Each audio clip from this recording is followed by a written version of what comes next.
Hey guys, tonight we slip quietly into the shadows of an empire that once ruled the rhythm of continents. Imagine the city of Istanbul at night, not the tourist postcard version, but the real one. The Bosphorus is dark and glassy, minarets cut the sky like black silhouettes, and somewhere far below, water laps softly against ancient stone.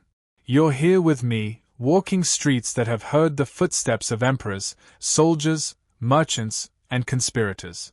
And before you get too comfortable, quick reality check, you probably wouldn't survive the politics of this place. Not the wars. Not the plagues. The meetings. The whispered decisions behind closed doors would finish you first. So, before you get comfortable, take a moment to like the video and subscribe, but only if you genuinely enjoy what I do here. And while you're settling in, drop your location and local time in the comments. I love knowing where in the world these stories are drifting into sleeping ears. Now, dim the lights, maybe turn on a fan for that soft background hum, and let's ease into tonight's journey together. You're standing at the edge of greatness that's already begun to crack. The Ottoman Empire is still alive at this moment, very much alive, but it's tired in the way only something ancient can be. This is not the thrilling rise of conquest. This is the long exhale after centuries of holding power. And the dangerous thing about long-lived empires is that they start to confuse survival with immortality. Picture the imperial palace, Topkapi, resting quietly above the sea. Lantern light flickers along tiled corridors. Somewhere inside, a sultan sleeps, or pretends to. He wears silk, commands armies, and rules over millions. Yet even here, surrounded by luxury, there's a subtle anxiety in the air. Because ruling the Ottoman Empire now is less about conquering the world, and more about stopping it from falling apart. Once, this empire swallowed cities whole. Constantinople fell in 1453 like a thunderclap that echoed across Europe. Ottoman armies marched with terrifying efficiency. Their cannons shattered walls thought unbreakable. Their navy ruled the eastern Mediterranean. Their bureaucracy was admired even by enemies. This was a machine that worked, brutally, efficiently, confidently. But tonight, as you walk these streets with me, the machine is still running, just noisier. Slower. Grinding in places it once glided. A mainstream historical fact often gets glossed over in dramatic retellings: the Ottoman Empire didn't collapse suddenly. It lingered. For centuries. And that lingering is where the danger lived. Because decline isn't dramatic at first. It's comfortable. It feels manageable. It feels like tomorrow's problem. And oh, the Ottomans were masters of tomorrow. Listen closely and you'll hear it, the sound of routine. Bureaucrats stamping documents. Guards changing shifts. Tax collectors counting coins. Everything still works, technically. But innovation has slowed. Risk feels unnecessary. After all, hasn't this system lasted longer than most countries ever dream of? Here's a quirky tidbit historians love to bring up at dinner parties. For a long time, Ottoman elites viewed European kings as temporary nuisances. France, England, Austria, these were seen as squabbling states that rose and fell too quickly to matter. Why rush to copy people who might not exist in 50 years? It's the kind of logic that sounds reasonable, right up until it isn't. As you wander deeper into the empire's heartbeat, you begin to notice contradictions everywhere. The call to prayer echoes beautifully through the night, timeless, grounding, while just beyond the walls, European factories are beginning to belch smoke and mass-produce weapons at a speed the Ottomans haven't fully grasped yet. Tradition here is strength. But it's also inertia. And historians still argue whether this devotion to tradition was noble restraint or fatal hesitation. Let's pause for a moment inside a candlelit council chamber. Cushions line the walls. The air smells faintly of incense and old paper. Advisors debate softly. No one raises their voice. That would be improper. Decisions are made slowly, carefully, layered in protocol. This empire doesn't rush, and hasn't needed to for a very long time. But the world outside is speeding up. Empires don't fall because they are weak. They fall because they are convinced they are strong enough to ignore change. The Ottomans still control vital trade routes. They still command loyalty across 3 continents. Yet beneath that surface lies a creeping uncertainty. How do you reform an empire built on systems that once worked perfectly? There's tension even in the night air. You feel it when a guard's hand lingers too long on his sword. When a tax farmer quietly pockets a little extra silver. When whispers travel faster than official decrees. None of this is dramatic yet, no explosions, no declarations, just the gentle accumulation of bad habits. And yes, light joke moment before we get too heavy, if the Ottoman Empire were a person at this point, it would absolutely say, "I don't need therapy, I just need one good night's sleep," while actively ignoring every red flag waving in its face. Emotionally, this is where decline becomes personal. Because the people living here don't know they are in a falling empire. They know hunger. They know taxes. They know pride in belonging to something vast and ancient. A dockworker on the Golden Horn isn't thinking about global power shifts. He's thinking about bread tomorrow morning. That's the quiet tragedy of decline. It happens while life continues. The night grows cooler as you stand overlooking the water. Ships glide silently, their lanterns bobbing like distant stars. Once, these waters carried fleets that terrified Europe. Now they carry trade, diplomacy, and growing dependence. The empire still looks imposing in the dark. Stone walls don't crumble overnight. But systems do. As we move forward from this moment, remember this feeling, the calm before consequences. The Ottoman Empire didn't wake up one morning and fail. It made choices. Slow ones. Comfortable ones. Fatal ones, dressed as caution. And as you drift deeper into this story, keep one thought gently resting in the back of your mind: decline rarely announces itself. It whispers. It reassures. It tells you everything will be fine, right up until it isn't. Morning doesn't arrive with a jolt here. It seeps in slowly, like warm ink spreading across parchment. You feel it before you see it, the city stretching awake, shutters creaking open, footsteps echoing in narrow streets. This is an empire that still believes in its own permanence. And honestly, you can see why. Once upon a time, and not even that long ago, the Ottomans were unstoppable. Expansion wasn't just policy, it was habit. From Anatolia into the Balkans, across the Levant, down into North Africa, the empire grew like a tide that never seemed to retreat. Victories stacked on victories. Borders pushed outward. Enemies adjusted their maps in quiet resignation. You're walking now through that memory of success. Every mosque, bridge, and marketplace around you is a trophy, proof that the system works.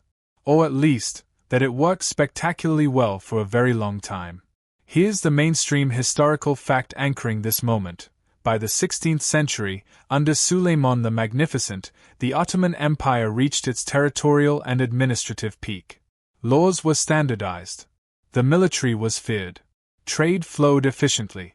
Europe watched with a mix of dread and admiration. This wasn't a crumbling relic, this was a superpower. And that's where the problem begins. Because when something works this well, changing it feels unnecessary, even disrespectful. Expansion had become routine, almost ceremonial. Campaign seasons followed predictable rhythms. Taxes flowed in from conquered lands. Victory wasn't questioned, it was expected. You can almost feel the confidence humming beneath your feet. But confidence, when left unexamined, slowly turns into comfort. And comfort dulls urgency. Picture a seasoned general standing over a map. His won wars before. His father won wars before him. The routes are familiar. The strategies proven. Why reinvent anything?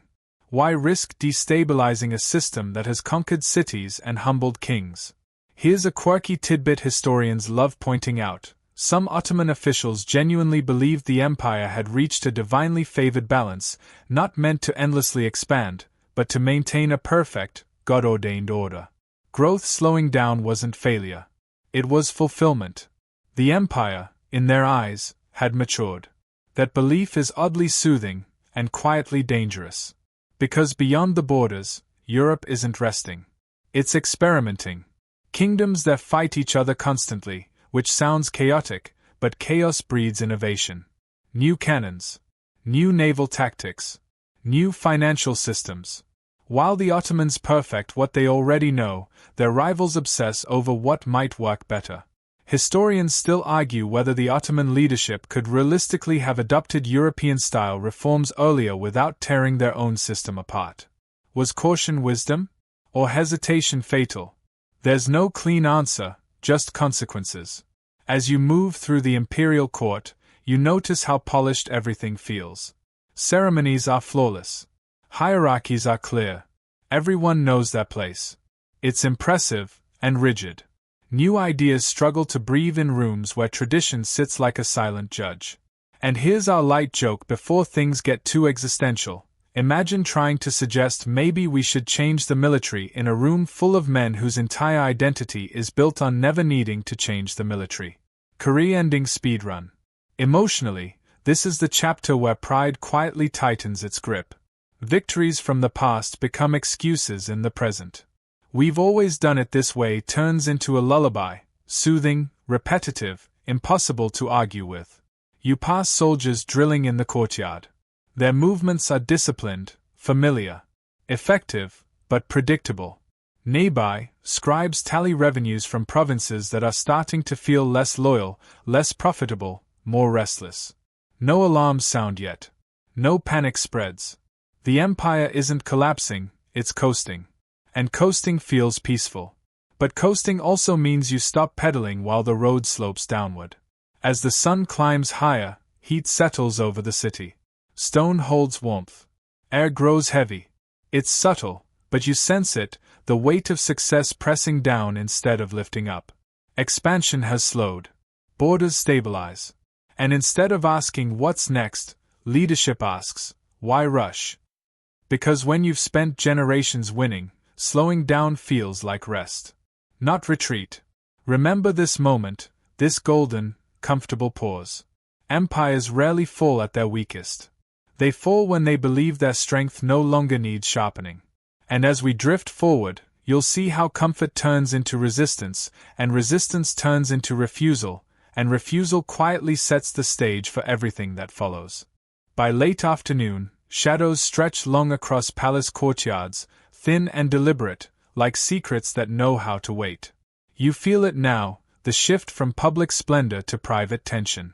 Because for all its grand armies and towering mosques, the Ottoman Empire is ultimately ruled from quiet rooms, behind heavy doors, where family matters far more than law.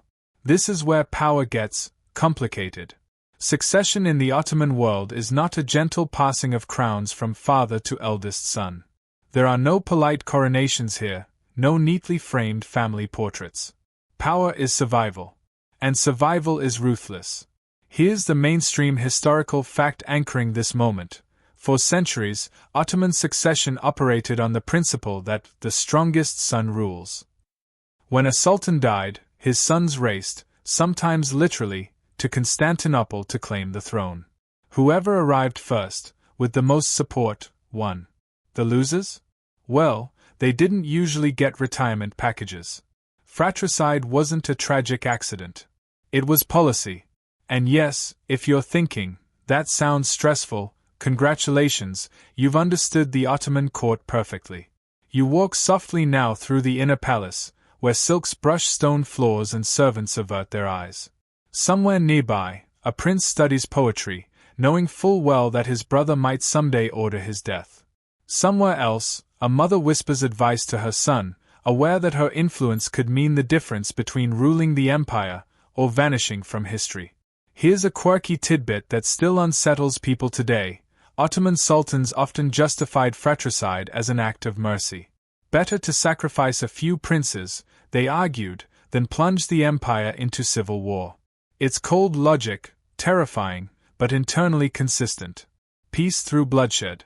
Stability through elimination. Historians still argue whether this brutal system actually preserved the empire longer than gentler European successions, or whether it slowly poisoned leadership quality by rewarding paranoia over preparation.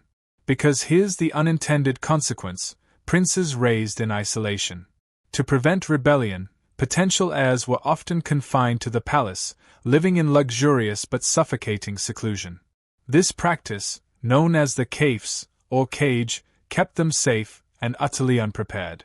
Imagine ruling an empire after spending years with nothing but tutors, walls, and your own thoughts for company.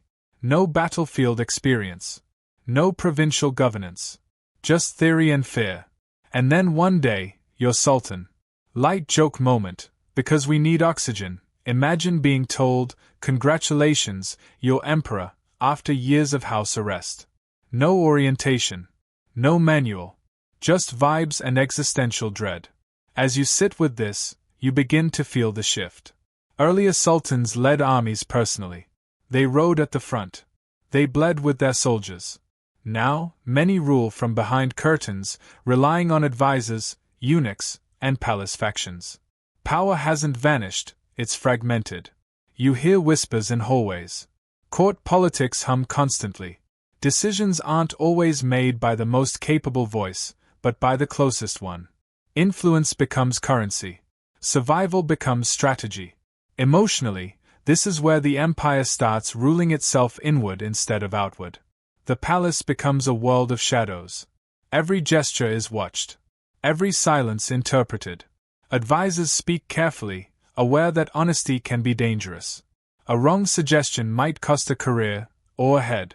And here's the deeper tension. An empire built on decisive leadership is now governed by caution. Not wisdom, caution. The kind that hesitates. The kind that delays. The kind that says, let's not risk upsetting the balance. But balance, when frozen, becomes stagnation. Outside the palace walls, the empire still looks formidable. Markets buzz. Soldiers drill. Taxes are collected. But at the center, leadership is quietly losing its edge. Not through weakness, through insulation. You stand near a window overlooking the city. The call to prayer floats upward, steady and familiar. Life continues. Most people will never know how fragile decision-making has become at the top. They'll only feel it later, in delayed reforms, mismanaged wars, rising taxes. This is the danger of palace politics. The consequences ripple outward long after the whispers fade. Remember this section when later leaders hesitate to modernize the army, or misjudge European powers, or cling to advisors who tell them what they want to hear. These habits are born here, in silk-lined rooms where survival mattered more than vision. And as evening settles again, lanterns flicker on, casting long, distorted shadows against palace walls. It feels peaceful, controlled. But beneath that calm lies a system training rulers to fear their own empire as much as their enemies. An empire can survive brutal systems for a time. What it can't survive forever is leadership raised to avoid risk in a world that rewards it. And slowly, so slowly you almost don't notice, the Ottomans begin trading boldness for safety. That trade will cost them more than they ever imagined. Night settles again, cooler this time, carrying with it the faint metallic scent of weapons and oil. You're drawn toward the barracks, solid stone buildings humming with low voices, clanking armor, the quiet rituals of men who've done this 1,000 times before. This is where the empire's spine once lived. The Janissaries. If the Ottomans were a body, the Janissaries were its muscle and reflex combined. Elite infantry. Disciplined. Feared. Admired. And for a long time, unbeatable. Here's the mainstream historical fact anchoring this chapter. The Janissary Corps was one of the first standing, salaried armies in the world, originally composed of Christian boys taken through the Devsham system, converted to Islam, and trained exclusively for military service. They were loyal not to family, not to tribe, but directly to the Sultan. And that loyalty built an empire. You can almost hear echoes of their past victories, boots pounding in unison, drums shaking the ground, gunfire ripping through enemy lines long before most European armies understood how to use firearms effectively. Once, the sight of Janissary banners was enough to make cities surrender without a fight. But tonight, as you step into their world, something feels different. The men lounging near the fires don't all look like warriors anymore. Some are craftsmen. Some run shops. Some have inherited positions they never earned. The Corps has grown large, too large, and with size comes politics. Here's the quirky tidbit historians love. Over time, Janissary positions became hereditary, despite being originally forbidden. Sons replaced fathers. Paychecks continued. Training standards slipped. And the elite corps slowly transformed from a razor-sharp military force into a powerful interest group. Historians still argue whether this corruption was inevitable once the Janissaries gained political leverage, or whether firmer leadership could have preserved their original discipline. Because here's the twist, the Janissaries didn't just fight for the empire anymore. They fought the empire. They resisted reforms, opposed new weapons, rebelled against sultans who threatened their privileges. Over time, they became kingmakers, or kingbreakers. If a sultan pushed too hard for modernization, he might find himself dethroned, or worse. Light joke moment, because yes, history can be absurd. Imagine your military union staging a coup because management suggested upgrading equipment. We reject progress and demand more soup allowances. Emotionally, this is where fear replaces confidence. Leaders know change is needed. They can feel Europe catching up, then pulling ahead. But every attempt to modernize the army risks triggering revolt from the very force meant to defend the state. So they hesitate. You stand at the edge of the barracks as a training drill unfolds. The movements are familiar, ritualized, almost ceremonial. Effective once. Predictable now. Nearby, European armies are experimenting, flexible formations, rapid-fire drills, aggressive naval tactics. The Ottomans know this, but knowing and acting are very different things. The Janissaries hold leverage because they are everywhere, in the capital, in politics, in commerce. Their pay drains the treasury. Their demands grow. Their loyalty becomes conditional. And here's the deeper tragedy. The system that once made them strong now makes them dangerous. An empire built on innovation had institutionalized tradition. And tradition, left unchecked, had turned into resistance. You feel the tension in the air, the quiet understanding that reform is no longer a technical problem, but a political gamble. Push too hard, and the army revolts. Move too slowly, and foreign armies surpass you. There's no comfortable middle ground. As lanterns dim, the barracks settle into uneasy silence. Somewhere, a sultan weighs options that all feel wrong. Somewhere else, Janissaries whisper among themselves, aware of their power, protective of their privileges. Remember this moment, because it's pivotal. This is where the Ottoman Empire begins to lose control over its own tools. When the sword starts deciding how it wants to be wielded, the hand holding it grows weak. And as you drift onward through the night, the question lingers like smoke: how do you save an empire when the people meant to protect it refuse to let it change? That question will echo, unanswered, for generations. The next morning breaks differently. There's a crisp chill, carrying the scent of salt from the Bosphorus and smoke from distant chimneys. You follow the sound of hammers and the occasional shout, the echo of an empire trying to keep pace with a rapidly changing world. This isn't just about soldiers anymore. This is about technology, guns, ships, factories, and the chilling realization that the Ottoman Empire isn't moving fast enough. Here's the mainstream historical fact. By the 17th century, European powers were developing advanced naval fleets and artillery technology at a pace the Ottomans struggled to match. Cannons became longer range, ships more maneuverable, and firearms increasingly deadly. While the Ottomans had once pioneered such innovations, their technological edge was slipping. You wander toward the docks, imagining warships that once dominated the Mediterranean. Today, the wharfs are busy, yes, with trade, but also with a quiet, creeping inadequacy. Ottoman ships, built on centuries of tradition, still rely on designs that were revolutionary decades ago but now feel quaint next to European frigates. Here's a quirky tidbit. Some Ottoman admirals preferred ornate decorations on their ships over functional upgrades. A gilded prow was considered a sign of prestige. Sure, it looked beautiful glinting in the sun, but it didn't fire any faster. Historians still argue whether this aesthetic obsession delayed crucial military innovation, or if the empire simply lacked the industrial infrastructure to implement European-style shipbuilding at scale. Likely, it was a bit of both.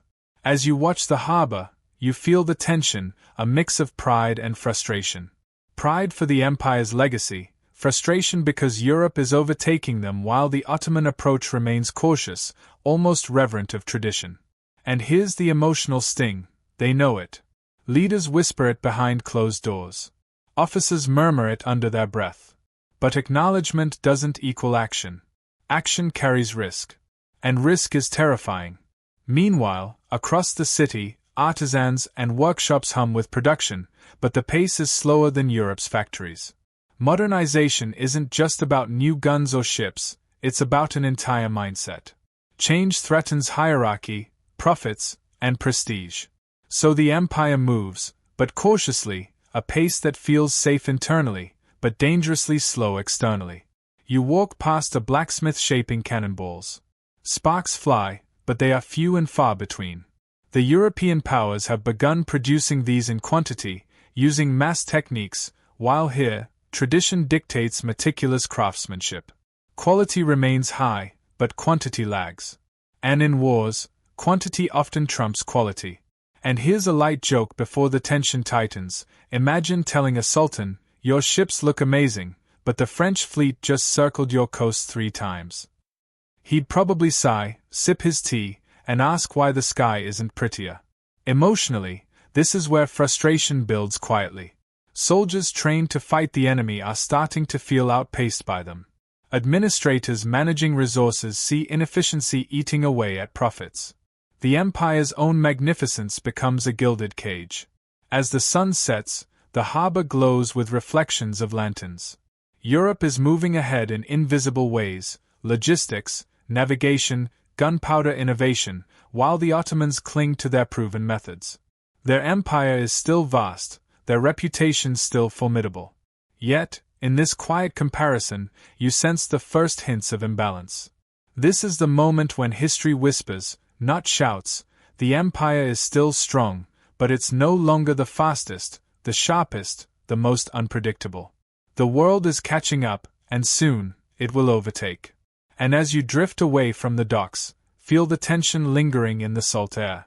You're witnessing a civilization in slow motion, staring down the edge of a technological cliff, unsure if it can leap far enough to land safely. Evening drifts across the city like a velvet curtain, and with it comes the muffled rhythm of distant cannons from past campaigns echoing in memory. You wander now through the empire's borderlands, where the weight of conflict has stretched decades into centuries. The empire has never been unfamiliar with war, but what you feel here is different: fatigue. Not the dramatic exhaustion of a lost battle, but the quiet, relentless erosion of resources, morale, and spirit. A mainstream historical fact to anchor this: the Ottoman Empire spent much of the 17th and 18th centuries engaged in nearly constant military campaigns. From the Habsburg frontiers to the Persian borders, wars were fought to maintain territory, defend trade routes, and assert influence. Every conflict drained gold, manpower, and patience. You walk along the edge of a provincial town. Soldiers patrol the streets, their faces weathered. Farmers move quietly, carrying tools and provisions. Families live under a constant hum of worry. Taxes are high, conscription is common, and the distant drums of war never quite fade. It's a subtle tension, the kind that gnaws at daily life rather than exploding in headlines. Here's a quirky tidbit: in some regions, local officials would literally borrow soldiers for minor skirmishes, leaving them unpaid for months. These troops would later return home demanding back wages or favor, creating mini-crises that required careful diplomacy to avoid mutiny. It's bureaucracy meeting the battlefield, messy, human, and exhausting. Historians still argue whether the sheer volume of these engagements sapped the empire's strength more than outright battlefield losses. The debate revolves around whether the empire could have survived a slower, more strategic approach, or if the nature of its multi-front position made continuous conflict unavoidable. As you wander further, imagine the psychological weight of endless wars.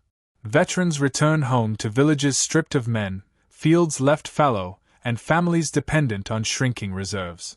Armies move forward, but the home front quietly frays. Each decade of conflict compounds the last, layering exhaustion, tension, and financial strain upon the society at large. Even leadership feels the burden. Sultans rely heavily on their councils, military advisors, and tax collectors to sustain these campaigns.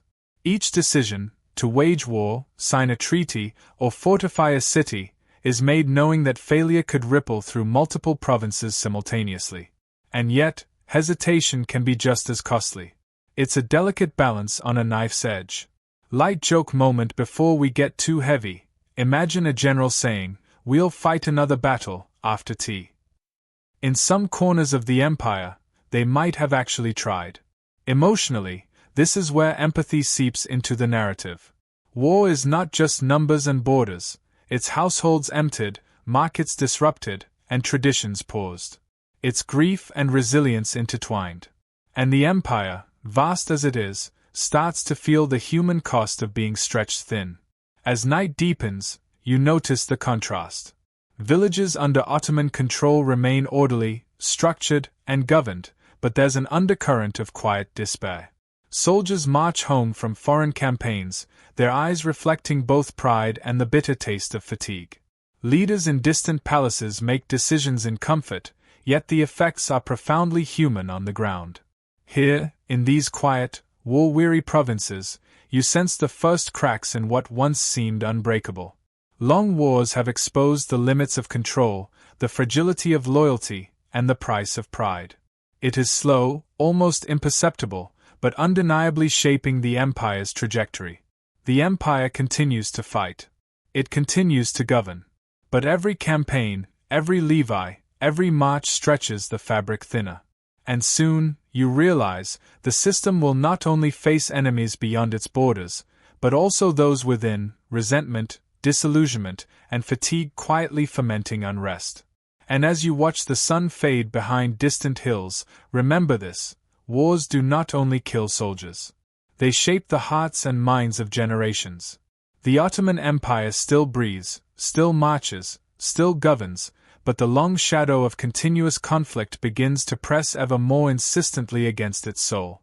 The city hums in a softer rhythm now, the sounds of war muted in the distance, replaced by the subtle pulse of commerce, gold coins clinking, merchants shouting over the smells of spices and leather.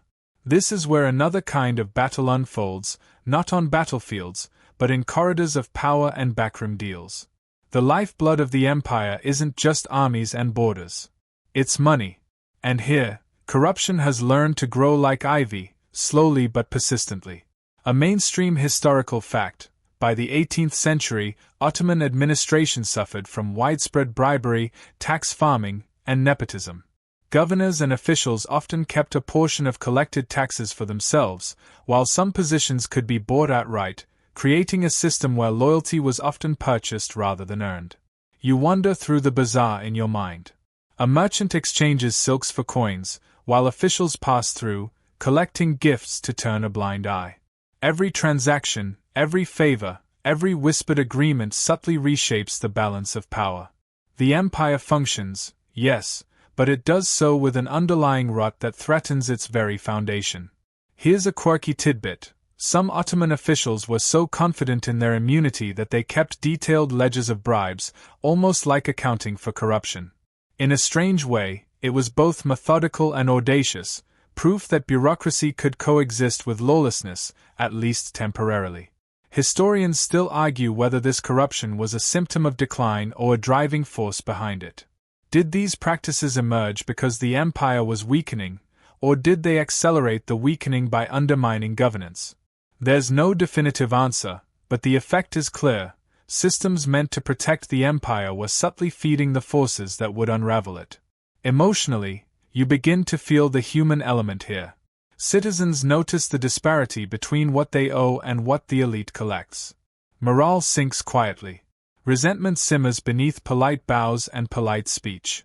And every bribe, every favor, every misallocated resource makes the empire less resilient, less prepared to respond when real crises arrive. Imagine a sultan being handed a document filled with figures, each number representing gold siphoned away by someone too clever or too bold to be punished. Decisions that should be made with clarity are clouded by interests, alliances, and self-preservation. And somewhere, The ordinary people feel the consequences in bread prices, taxes, and missed opportunities for fair justice. Here's a light joke, because even in history, absurdity sneaks in. The phrase pay to play was essentially the unwritten motto of parts of the empire, and no one got a refund. You stroll further into the city's inner workings. The system appears impressive, roads maintained, markets regulated, trade routes protected. Yet beneath that impressive surface, subtle inefficiencies accumulate. Every coin lost to favoritism, every official who chooses comfort over duty, nudges the empire closer to the edge. And here's the emotional resonance: corruption isn't always dramatic. It doesn't have a trumpet fanfare or a battlefield roar. It's quiet, seductive, and persistent. And over decades, it becomes normal. Citizens adapt. Leaders rationalize. The empire survives, but just barely, and at increasing cost. The air feels heavier as night falls. Lanterns flicker across palaces and streets alike. You can almost see the invisible threads connecting bribes, favoritism, and slow decay. The machinery of governance is still turning, but it creaks. Every wheel greased with gold also squeaks with inefficiency. And as you step back from the marketplace, remember this moment: decline doesn't always look like ruin. Sometimes, it looks like routine. Comfortable, orderly, functional routine, slowly hollowing out the heart of an empire that has always prided itself on resilience. Soon, the consequences of these small, incremental choices will intersect with the pressures from within and beyond the empire's borders. And the Ottomans, as brilliant as they are about to learn the harsh lesson that money, loyalty, and efficiency are the foundation of survival, and neglect them at your peril. Night has settled in the city like a soft, dark blanket, but you can feel tension threading through it, not from armies or taxes, but from the heartbeat of culture and faith itself. Here, in mosques and markets, schools and palaces, the Ottoman Empire faces a quieter, more insidious kind of conflict: the tug between tradition and modernization. It is a struggle as old as civilization itself, but tonight you feel its weight pressing heavily on Istanbul. A mainstream historical fact to anchor this moment: by the 19th century, the empire faced intense pressure to modernize its military, administrative, and educational systems. The Tanzimat reforms sought to centralize authority, codify laws, and introduce Western-style education, all while trying not to alienate conservative religious and societal institutions. You wander through a candlelit madrasa, where students study both Islamic jurisprudence and, quietly, arithmetic and geography borrowed from European texts. Teachers worry about upsetting religious leaders. Students sense tension in every word. And outside, debates simmer over whether adopting Western methods represents progress or moral compromise. Here's a quirky tidbit. Some conservative factions insisted that importing European military uniforms would corrupt young soldiers' morals. It wasn't just about style, they argued, but about character. Imagine arguing over sleeve length while cannons stand idle in the arsenal. Historians still argue whether these reforms were too timid to succeed, or whether they threatened stability by moving too fast in an environment that prized tradition. The tension itself became a kind of invisible battlefield, one where ideas clashed like armies without firing a single shot. Emotionally, this section of history is suffused with anxiety. You can sense leaders, administrators, and scholars pacing the halls, weighing every choice. Change could save the empire, yes, but missteps could tear the social fabric apart. The stakes are existential, but the pace is almost painstakingly slow. Every debate over a law, every argument over a school curriculum, every hesitation about military training carries consequences that may only be seen decades later. The streets outside feel alive with the murmurs of a society in flux. Merchants adapt to new trade opportunities, students sneak in new ideas, and some religious leaders quietly endorse innovations while others denounce them. This patchwork of compliance, resistance, and negotiation shapes the empire's response to the modernizing world. Light joke moment: if this were a video game, you'd have a difficulty slider called Tradition versus Modernization, and the empire keeps accidentally playing on impossible. You can almost see the cracks forming in this delicate balance. The empire is simultaneously strong and fragile, capable and hesitant. And for every success, there's an echo of failure waiting in the wings. Adoption of European techniques often arrives piecemeal, unevenly, or too late. Some provinces embrace change, others resist fiercely. And in that resistance lies a quiet danger. An empire can technically survive if its people obey, but it cannot thrive if it cannot evolve. Faith, culture, and tradition provide cohesion, identity, and purpose, yet they also make reform feel like betrayal.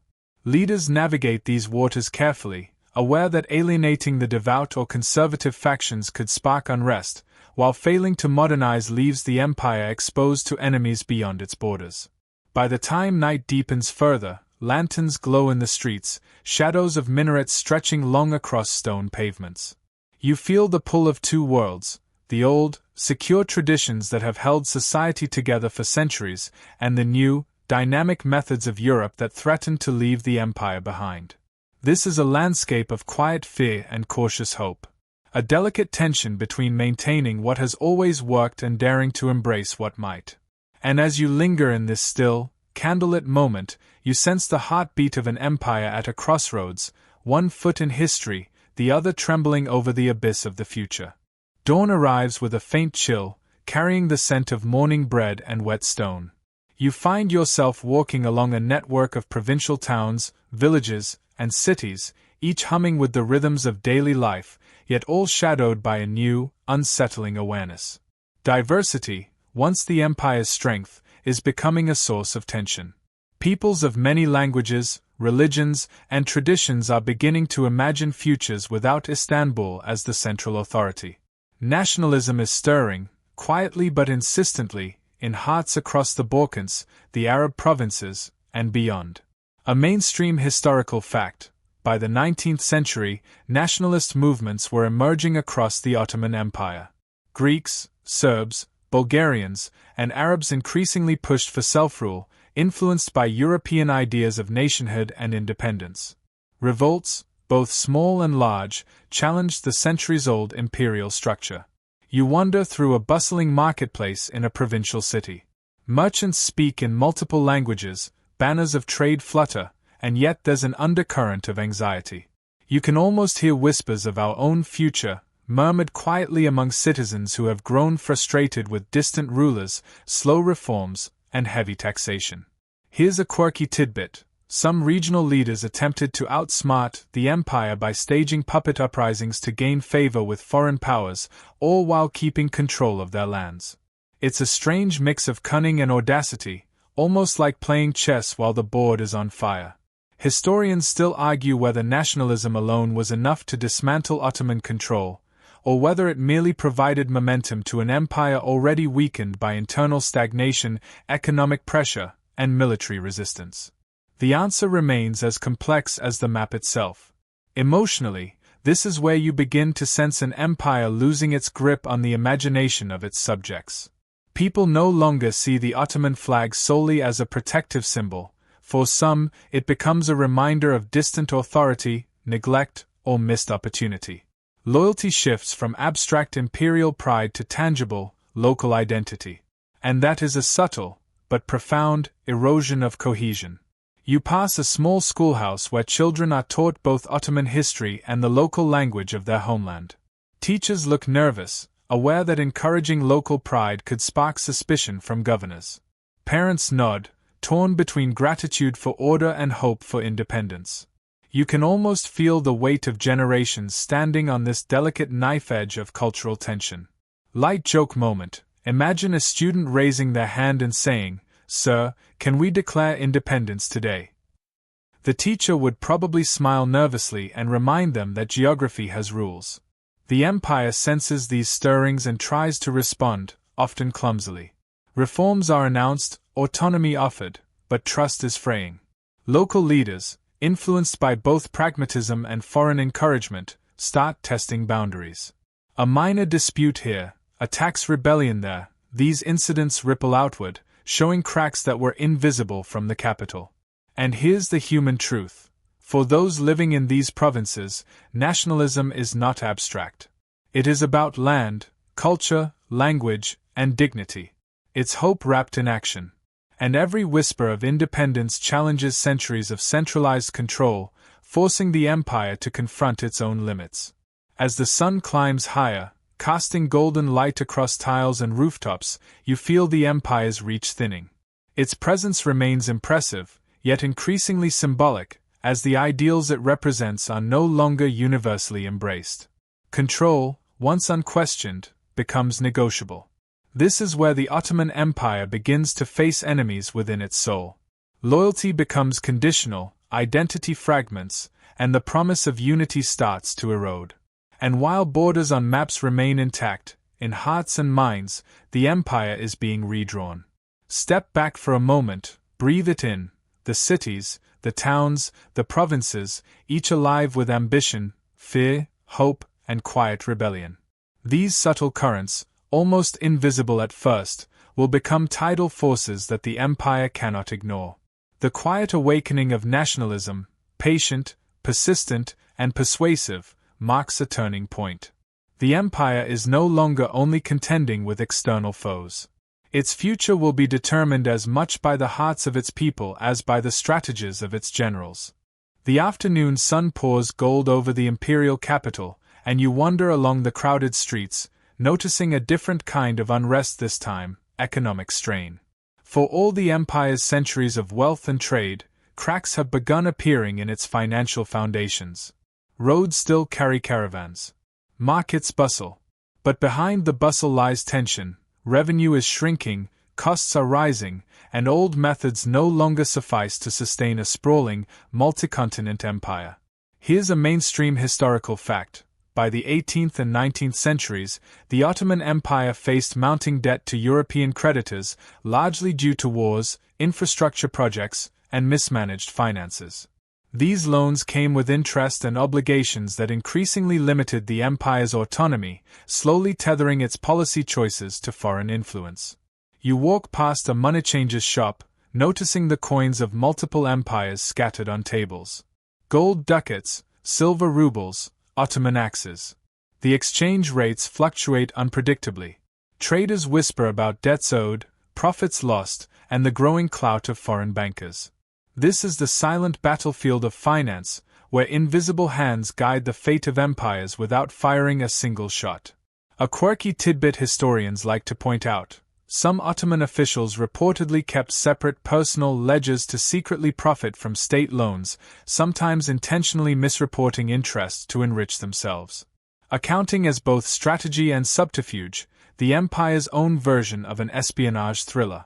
Historians still argue whether these fiscal issues were the cause of decline or merely symptoms.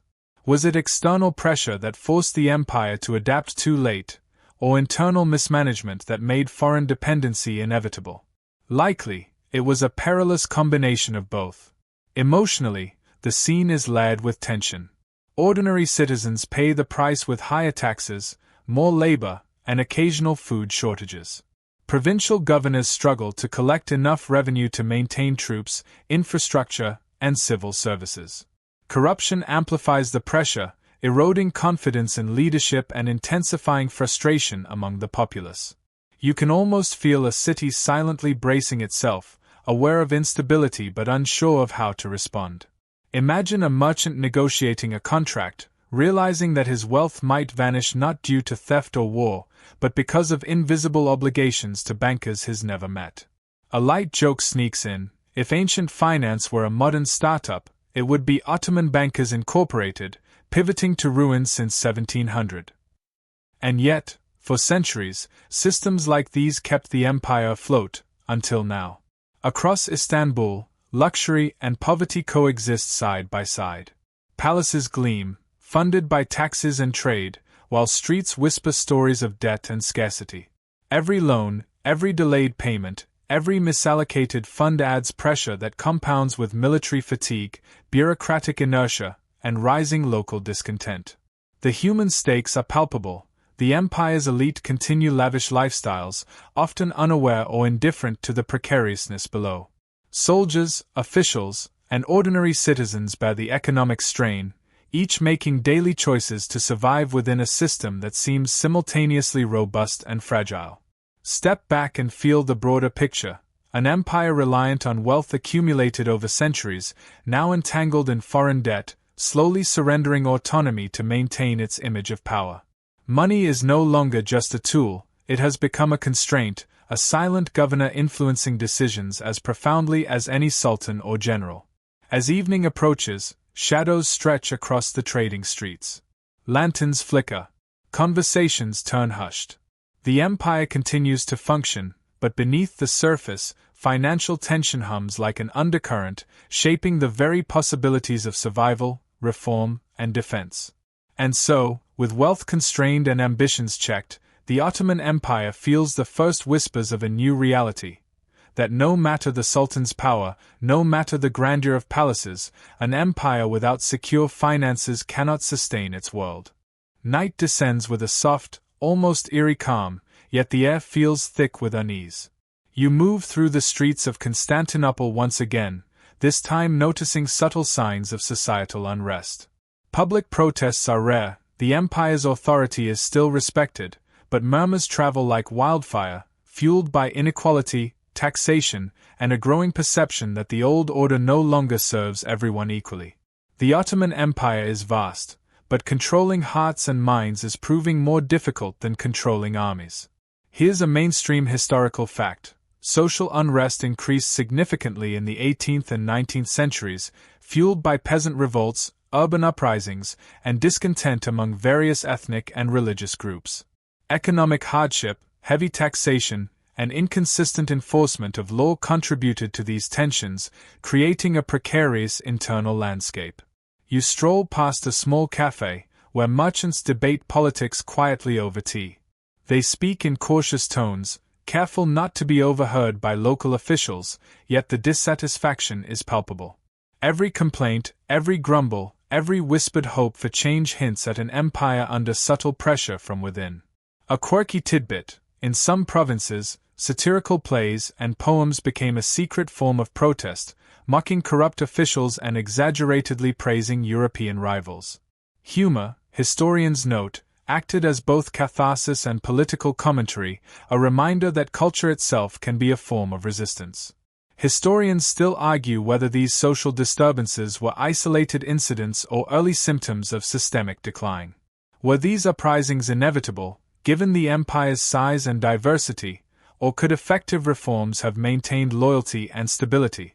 The debate remains open, and the answers are as complex as the empire's sprawling territories.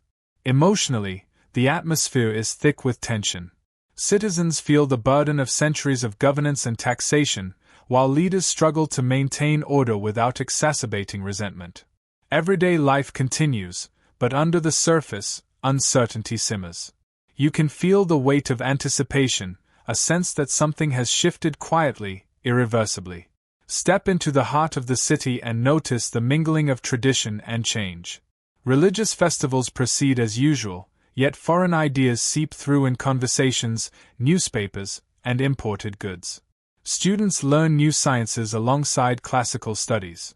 Merchants trade European fabrics and spices, introducing both opportunity and competition.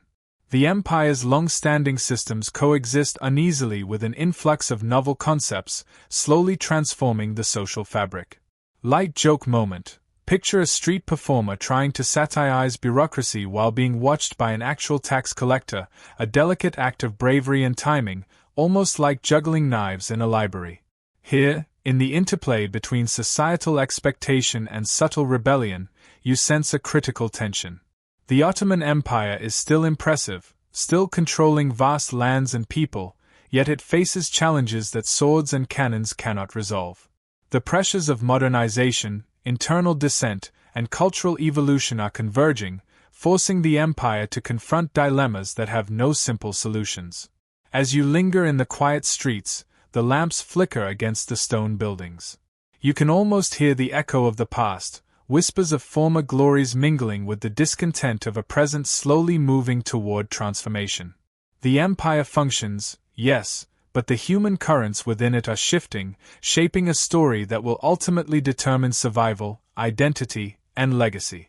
And so, as night deepens and the city exhales into a calm lull, you feel the empire balancing delicately between order and upheaval, tradition and innovation, authority and the yearning for autonomy. It is a fragile equilibrium, and one misstep could ripple across centuries of history. The next morning arrives with a pale light creeping over domes and minarets. You wander through the administrative heart of the empire, past courtyards echoing with footsteps and scrolls rustling as clerks tally accounts. Here, in the bureaucracy, you see both the brilliance and the limitations of Ottoman governance. The system is vast, precise in theory, but strained under the weight of its own complexity and inertia. A mainstream historical fact, the Ottoman administrative system relied on a combination of centralized authority and delegated provincial governance. The Sultan, aided by the Grand Vizier and a complex hierarchy of officials, oversaw territories spanning 3 continents. While this allowed control over diverse regions, it also made decision-making slow, and officials often exploited gaps in oversight. You peer into a provincial governor's office. A pile of petitions waits on the desk, some months old. Couriers bring reports from distant towns, sometimes conflicting. The governor sighs, aware that any decision could have far-reaching consequences. Mistakes are not merely embarrassing, they can spark rebellion, disrupt trade, or weaken military readiness. Here's a quirky tidbit. Some Ottoman officials kept detailed complaint logs to track grievances from subjects, not always to resolve them, but sometimes as a form of entertainment or a status symbol, proof of influence and reach. It's a bureaucratic oddity, both human and slightly absurd. Historians still argue whether the administrative complexity saved the empire or contributed to its stagnation. Was it a testament to enduring organization, or a tangled web that slowed reform and empowered corruption? Likely, it was both. Emotionally, walking through this administrative maze feels like moving through the nervous system of a living giant. Orders flow slowly, intelligence is filtered, and the weight of centuries of precedent presses on every decision. Officials are trapped between loyalty to the Sultan, pressure from local elites, and the demands of a restless population. You notice a clerk pausing over a map, tracing borders with a finger, imagining that any stroke of ink could ignite dispute. The tension is palpable. Each choice is loaded with risk. And yet, much of this work is invisible to the casual observer, hidden in stacks of papers, the subtle nods of advisors, and the quiet calculation of officials. Light joke moment: if governance were a board game, the Ottoman bureaucracy would be Risk, Infinite Expansion Edition, where every move takes 3 months to resolve, and dice are replaced by memos. Frustrating, yes, but strangely compelling. The deeper stakes emerge when you see the human consequences of mismanagement. Slow communication can leave provinces vulnerable to revolt, delayed orders can starve troops, and misallocated resources can weaken defenses. The grand structure appears solid, but small cracks accumulate. In theory, the system is elegant; in practice, it's vulnerable. Across the empire, leaders attempt incremental reforms, codifying laws, standardizing taxation, modernizing education, but each initiative is painstakingly slow, often undermined by local resistance, competing interests, or sheer logistical complexity. Change is not impossible, but it is perilous. As afternoon sunlight filters through latticed windows, you sense both pride and unease. Pride for an empire that has sustained governance over such diversity and geography, unease because the very mechanisms that allowed it to thrive now strain under their own weight. Every decision echoes in ways that can't always be predicted, every delay compounds uncertainty. This is the delicate tension of bureaucracy. A system built to maintain power can also hinder adaptability. Leadership becomes an art of negotiation, compromise, and careful observation. And when external pressures mount, European powers, nationalist movements, military demands, the limits of administrative efficiency are revealed with stark clarity. As evening falls, you take a final look at the administrative heart. Papers rustle. Lanterns glow. Decisions made in these rooms will ripple through villages, ports, and battlefields alike. The empire continues to function, but the friction within its vast bureaucracy is a quiet, persistent force shaping both survival and decline. Twilight descends, painting the domes and minarets in dusky rose and amber. You wander toward the outer districts of the capital, where wealth and tradition meet restive populations, and the subtle pressures of change are most palpable. Here, the empire's social fabric is stretched thin. Ethnic, religious, and class differences simmer quietly, and the Sultan's authority, though still formidable, begins to feel distant in daily life. A mainstream historical fact: by the 19th century, Ottoman society was increasingly diverse and stratified. Muslims, Christians, Jews, and other groups coexisted under the millet system, which allowed a degree of religious autonomy but also reinforced divisions. As nationalism rose, these divisions became political fault lines, contributing to internal instability. You stroll through neighborhoods where marketplaces and mosques stand side by side, yet beneath the surface, subtle tensions emerge. Merchants debate policies that affect trade, religious leaders argue over interpretations, and communities quietly assert their rights, testing the boundaries of imperial tolerance. The empire is not collapsing openly, but the friction is constant and cumulative. Here's a quirky tidbit: some communities created clandestine advice circles, gatherings where citizens discuss strategies to negotiate better terms with local authorities without attracting punishment. Think of it as early grassroots lobbying, clever, quiet, and sometimes surprisingly effective.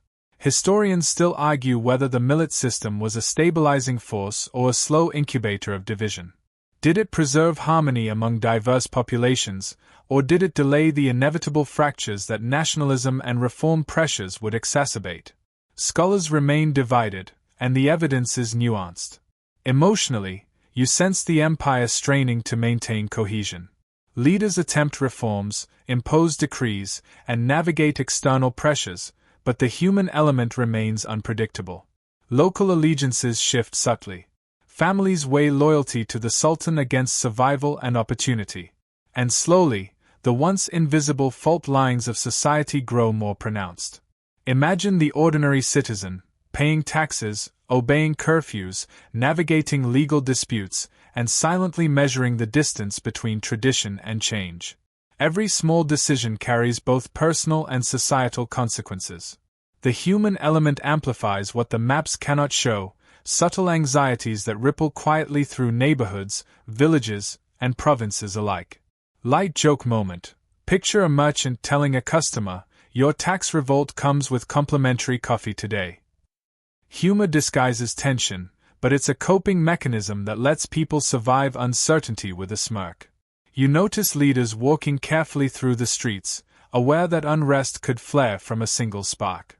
Military presence is visible but restrained. The empire's power is still formidable, yet its ability to command loyalty without negotiation has softened. Citizens have begun to test boundaries, and the delicate dance of governance becomes increasingly precarious.